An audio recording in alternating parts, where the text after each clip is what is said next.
There's been a revival of the harpsichord in the 20th century. It was started by a remarkable woman, Wanda Landowska, and she worked in a climate that was very pianistic and very chauvinistic, very male-dominated, and she became a world-famous harpsichordist because of her charisma and her musicianship.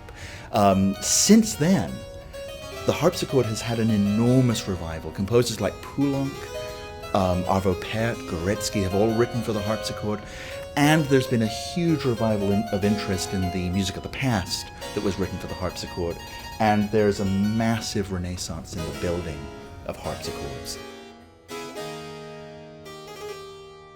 The beginning of the harpsichord revival in the 20th century, people modified pianos. They didn't really build harpsichords, and they had big iron frames that reduced the resonance. They had very heavy keyboards, they had very complicated mechanisms. Turns out harpsichords have real simple mechanisms where the finger is actually controlling how the string's plucked. You can even feel it in your finger. They're very light, resonant instruments.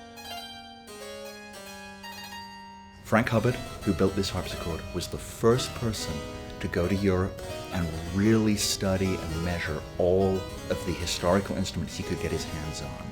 And he, along with another American, William Dowd, started building harpsichords according to those historical principles. Frank Hubbard really is one of the leaders in figuring that out, understanding how the historical instruments worked, and then building 20th century instruments.